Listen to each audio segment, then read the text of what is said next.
Doctor K Sudhakar ಅಧಿಕಾರಕ್ಕಾಗಿ ಪಕ್ಷದಿಂದ ಪಕ್ಷಕ್ಕೆ ಹಾರುವ ಹಲ್ಲಿ ಹಕ್ಕಿ, ಜಂಪಿಂಗ್ ಜಪಾಂಗ್.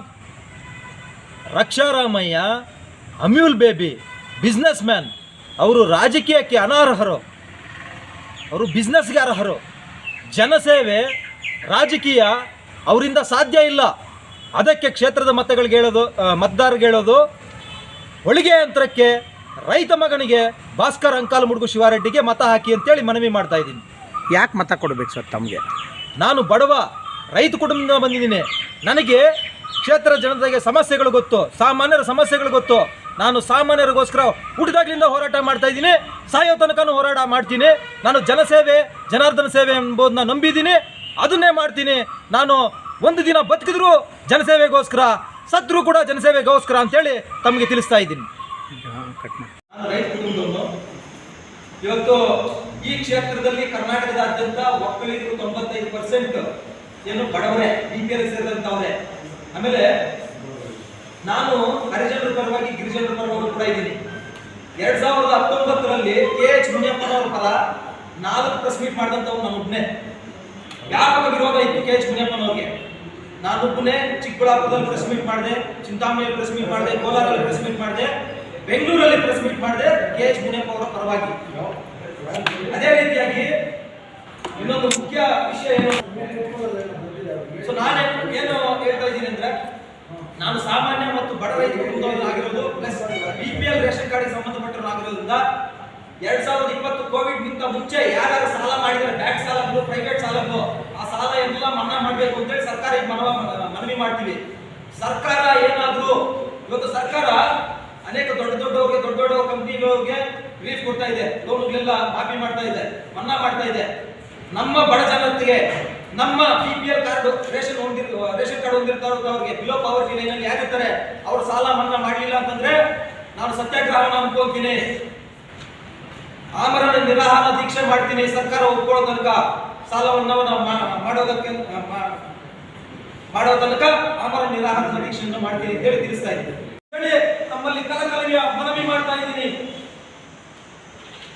ಅದೇ ರೀತಿಯಾಗಿ ಬೆಂಗಳೂರು ಉತ್ತರ ಲೋಕಸಭಾ ಕ್ಷೇತ್ರದಲ್ಲಿ ಕಾಂಗ್ರೆಸ್ ಅಭ್ಯರ್ಥಿ ರಾಜೀವ್ ಗೌಡ ಮತ್ತೆ ಶೋಭಾ ಕರಂದ್ಲಾಜೆ ಬಿಜೆಪಿ ಅಭ್ಯರ್ಥಿ ಆಗಿದ್ದಾರೆ. ಅವರಿಗೆ ಮೈಕೈ ನೋವು ಜಾಸ್ತಿ, ದಿನಕ್ಕೆ 15 ಟ್ಯಾಬ್ಲೆಟ್ ನುಂಗಬೇಕು ಅಂತ. ಅವ್ರ ಕ್ಷೇತ್ರದ ಅಭಿವೃದ್ಧಿ ಮಾಡಕ್ಕೆ ಸಾಧ್ಯನಾ? ಇದು ಜನರು ಯೋಚನೆ ಮಾಡಬೇಕು. ದಯವಿಟ್ಟು ಜನರು ಯೋಚನೆ ಮಾಡಿ. ಬೆಂಗಳೂರು ಉತ್ತರ ಲೋಕಸಭಾ ಕ್ಷೇತ್ರದಲ್ಲಿ ಕ್ರಮ ಸಂಖ್ಯೆ 17 ಹೊಳಿಗೆ ಯಂತ್ರಕ್ಕೆ ತಮ್ಮ ಮತ ಹಾಕಿ, ತಮ್ಮ ಮಗನಿಗೆ, ರೈತ ಪುತ್ರನಿಗೆ ಭಾಸ್ಕರ್ ಅಂಕಾಲಮುಡುಗು ಶಿವಾರೆಡ್ಡಿ ಅವರಿಗೆ ಮತ ಹಾಕಿ ಜಯಶೀಲನಾಗಿ ಮಾಡಬೇಕು ಅಂತ ಹೇಳಿ ತಮ್ಮಲ್ಲಿ ಬೇಡ್ಕೊಳ್ತಾ ಇದ್ದೀನಿ. ಇವತ್ತು ಅದೇ ರೀತಿಯಾಗಿ ಈ ಕ್ಷೇತ್ರದಲ್ಲಿ ಬೇರೆ ಕಾಂಗ್ರೆಸ್ನಲ್ಲಿ ಅಥವಾ ಬಿಜೆಪಿಯಲ್ಲಿ ಬೇರೆ ಅಭ್ಯರ್ಥಿಗೆ ಬರುತ್ತೆ ಬಿಫಾರ್ಮ್ ಅಂತ ಹೇಳಿ ಪ್ಲಾನ್ ಮಾಡ್ಕೊಂಡಿದ್ರು. ಚುನಾವಣೆ ಕಳೆದ MLA ಚುನಾವಣೆ, ಅಸೆಂಬ್ಲಿ ಚುನಾವಣೆ 2023 ಮಾರ್ಚ್ ಅಥವಾ ಏಪ್ರಿಲ್ ಮುಗಿಯುತ್ತೆ, 1 ವರ್ಷ ಆಗಿರುತ್ತೆ ಇಷ್ಟೊತ್ತಿಗೆ. ಆ ಸಂದರ್ಭದಲ್ಲಿ ಚಿಂತಾಮಣಿ ಕ್ಷೇತ್ರದಲ್ಲಿ 2 ಕೋಟಿ ಕಲರ್ ಜೆರಾಕ್ಸ್ ಅನ್ನ ಸಿಕ್ಕಿತ್ತು.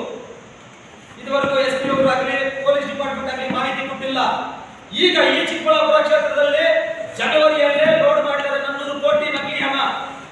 ಅದು ಎಲ್ಲಿದೆಯೋ ಏನಿದೆಯೋ ಗೊತ್ತಿಲ್ಲ, ಆಂಬುಲೆನ್ಸ್ ಸರಬರಾಜಾಗಿದೆ. 400 ಕೋಟಿ ನಕಲಿ ಹಣ, 20 ರೂಪಾಯಿ, 50 ರೂಪಾಯಿ, 200 ರೂಪಾಯಿ, 500 ರೂಪಾಯಿ ಎಲ್ಲ ಕೂಡ ಕಲರ್ ಪ್ರಿಂಟ್ ಆಗಿದೆ. ಇದು ಈ ಕ್ಷೇತ್ರದಲ್ಲಿ ಹಾರಾಡ್ತಾ ಇದೆ. ದಯವಿಟ್ಟು ನನ್ನ ಮತದಾರರಿಗೆ ಹೇಳೋದಿಷ್ಟೇ, ಬಿಜೆಪಿ ಅವರು, ಕಾಂಗ್ರೆಸ್ ಅವರು ಕುಬೇರರು, ಡಾಲರ್ ಸ್ಪೂನ್ಗಳು. ಅವ್ರು ಎಷ್ಟು ಬೇಕಾದ್ರೂ 5,000 ಬೇಕಾದ್ರೂ ಕೊಡ್ತಾರೆ, ಒಟ್ಟಿಗೆ 10,000 ಬೇಕಾದ್ರೂ ಕೊಡ್ತಾರೆ. ಆದ್ರೆ ದುಡ್ಡು ಇಸ್ಕೊಳ್ಳಿ, ನಾವು ಬೇಡ ಅಂತ ಇಲ್ಲ. ಇಸ್ಕೋಬೇಕಾದ್ರೆ ನೋಟನ್ನ ಪರೀಕ್ಷೆ ಮಾಡಿ, ಅದು ಅಸಲಿ ನೋಟ ಅಥವಾ ನಕಲಿ ನೋಟ ಅಂತ ಹೇಳಿ ಪರೀಕ್ಷೆ ಮಾಡಿ ತಿಳ್ಕೋಬೇಕು ಅಂತ ಹೇಳಿ ಎಲ್ಲ ಮತದಾರರಿಗೂ ನಾನು ಮನವಿ ಮಾಡ್ತಾ ಇದ್ದೀನಿ. ಕ್ಷೇತ್ರವಾದ 10,000 ಉದ್ಯೋಗಗಳನ್ನ ಕೊಡ್ತೀನಿ. ಪಾರದರ್ಶಕ ಆಡಳಿತ, ಸಮಗ್ರ ಅಭಿವೃದ್ಧಿ, ಯಾವುದೇ ರೀತಿಯ ಲಂಚ ಇರೋದಿಲ್ಲ. ಇವತ್ತು ಕಾಂಗ್ರೆಸ್ನವರು 5 ಗ್ಯಾರಂಟಿಗಳನ್ನ ಅನೌನ್ಸ್ ಮಾಡಿದ್ದಾರೆ. 5 ಗ್ಯಾರಂಟಿಗಳಲ್ಲಿ 10 ಕೆಜಿ ಅಕ್ಕಿ ಕೊಡ್ತೀವಿ ಅಂತ ಹೇಳಿದ್ರು. ಈಗ ಕೇವಲ 2 ಕೆಜಿ ಕೊಡ್ತಾ ಇದ್ದಾರೆ. 5 ಕೆಜಿ ಏನು ದುಡ್ಡು ಕೊಡ್ತೀವಿ ಅಂತ ಹೇಳಿದ್ರೆ ಸುಳ್ಳು. ಮೇಬಿ ಇಲ್ಲಿ ಹೇಳ್ತಾ ಇರ್ತಕ್ಕಂಥ ಈ ಶಾಸಕರಿಗೆ ಏನಾದ್ರು ಕೊಡ್ತಾ ಇದ್ದಾರೆ 5 ಕೆಜಿ ದುಡ್ಡು. ಕ್ಷೇತ್ರದಲ್ಲಿ ಎಲ್ಲೂ ಈ ಕರ್ನಾಟಕದಲ್ಲಿ ಎಲ್ಲೂ ಕೊಡ್ತಾ ಇಲ್ಲ 5 ಕೆಜಿ ದುಡ್ಡು. ಅದೇ ರೀತಿಯಾಗಿ ಈ ಕರೆಂಟ್ ನನಗೂ ಫ್ರೀ, ನಿನಗೂ ಫ್ರೀ, ನನಗೂ ಫ್ರೀ, ನಿನಗೂ ಫ್ರೀ ಅಂತ ಸಿದ್ದರಾಮಯ್ಯ. ಆದ್ರೆ ಇವತ್ತು ಮಿನಿಮಮ್ ಬಿಲ್ ಇದೆ. ಅದಾದ್ಮೇಲೆ ಯೂನಿಟ್ ಪ್ರೈಸ್ ಇನ್ಕ್ರೀಸ್ ಮಾಡಿದ್ದಾರೆ. ತುಂಬಾ ಕಷ್ಟ ಆಗ್ತಾ ಇದೆ ಬದುಕೋದು ಜನಸಾಮಾನ್ಯರು. ಭಯಂಕರ ರೇಟ್ ಜಾಸ್ತಿ ಆಗಿದೆ.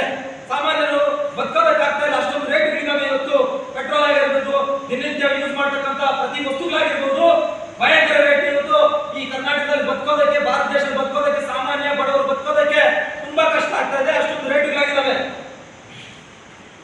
ಅದಾದ್ಮೇಲೆ ಬೆಂಗಳೂರಲ್ಲಿ ಬ್ರ್ಯಾಂಡ್ ಬೆಂಗಳೂರು ಮಾಡ್ತೀವಿ ಅಂತ Bengaluru development minister DCM DK Shivakumar ಅವರು ಹೇಳ್ತಾರೆ. ಬೆಂಗಳೂರಿನಲ್ಲಿ ಕರೆಂಟ್ ಇಲ್ಲ, ಕುಡಿಯೋ ನೀರಿಲ್ಲ. ಈಗ ಅಪ್ಪಿತಪ್ಪಿ ಮಳೆ ಆಗಿಲ್ಲ ಅಂತಂದ್ರೆ ಈ ಎಲೆಕ್ಷನ್ ಆದ್ಮೇಲೆ ನೀರು ಕೊಡಲ್ಲ, ಕರೆಂಟ್ ಕೊಡಲ್ಲ ಬೆಂಗಳೂರು ಜನತೆಗೆ, ರಾಜ್ಯದ ಜನತೆಗೆ. ಎಲ್ಲಿ ನೋಡಿದ್ರು ಗಲೀಜು, ಶುದ್ಧ ವಾತಾವರಣ ಇಲ್ಲ. ಆ ಪಾರ್ಕ್ಗಳ ಹತ್ರ ಎಲ್ಲಿ ನೋಡಿದ್ರು ಕೂಡ ತುಂಬಾ ದುರ್ವಾಸನೆ. ಆ ಕೆರೆಕಟ್ಟೆಗಳ ಹತ್ರ, ಆ ರೋಡ್ ರಸ್ತೆ ಪಕ್ಕದಲ್ಲಿ ತುಂಬಾ ಗಲೀಜಿದೆ. ದಯವಿಟ್ಟು DK ಶಿವಕುಮಾರ್ ಅವರು, ಸಿದ್ದರಾಮಯ್ಯ ಅವರು ಈ ಕ್ವಶನ್ ಆನ್ಸರ್ ಮಾಡಬೇಕು. ಸಿದ್ದರಾಮಯ್ಯ ಅವರು 2013ರಿಂದ 2018 ತನಕ ಮುಖ್ಯಮಂತ್ರಿಗಳಾಗಿದ್ದರು ರಾಜ್ಯಕ್ಕೆ. ಆ ಸಂದರ್ಭದಲ್ಲಿ 150 ಕೋಟಿಯನ್ನ ಮೊಬೈಲ್ ಆಂಬುಲೆನ್ಸ್ ಸ್ಯಾಂಕ್ಷನ್ ಮಾಡಿದ್ದಾರೆ. ಮೊಬೈಲ್ ಆಂಬುಲೆನ್ಸ್ ರಾಯಲ್ ಎನ್ಫೀಲ್ಡ್ ಗಾಡಿ, ಆ ಗಾಡಿ ಒಂದು 15 ದಿನ ಓಡಾಡ್ತು KR-ಪುರಂ ಆ ಸರೌಂಡಿಂಗ್ಸ್ ಅಲ್ಲೆಲ್ಲ. ಏನು ಆ ಮೊಬೈಲ್ ಆಂಬುಲೆನ್ಸ್ ಉದ್ದೇಶನೇ ಟ್ರಾಫಿಕ್ ಜಾಸ್ತಿ ಇದೆ ಬೆಂಗಳೂರಲ್ಲಿ, ಬೇಗ ಹೋಗಕ್ಕಾಗ್ತಾ ಇಲ್ಲ, ಆಕ್ಸಿಡೆಂಟ್ ಆಗಿರ್ತಕ್ಕಂಥ ಎಮರ್ಜೆನ್ಸಿ ಪೇಷಂಟ್ಸ್ ಹಾಸ್ಪಿಟಲ್ ಸೇರಿಸಬೇಕು ಅಂತೇಳಿ ಮಾಡಿರ್ತಕ್ಕಂಥ ವ್ಯವಸ್ಥೆ. ಆದ್ರೆ 10-15 ದಿನ ಮಾತ್ರ ಕಾಣಿಸ್ತು ಆಂಬುಲೆನ್ಸ್, ಮೊಬೈಲ್ ಆಂಬುಲೆನ್ಸ್ಗಳು. ಇವತ್ತು ಒಂದೇ ಹೋಗಿಲ್ಲ. ಆಮೇಲೆ ಈ ಚಿಕ್ಕಬಳ್ಳಾಪುರ ಲೋಕಸಭಾ ಕ್ಷೇತ್ರದಲ್ಲಿ ಕರ್ನಾಟಕದಾದ್ಯಂತ ಇರುವಂತ ಆಂಬುಲೆನ್ಸ್ಗಳಾಗಿರ್ಬೋದು, ಆ ಫೈರ್ ಇಂಜನ್ಸ್ ಆಗಿರ್ಬೋದು, ಅವೆಲ್ಲ 1990s ಅದರಲ್ಲಿ ಕಾರ್ಬನ್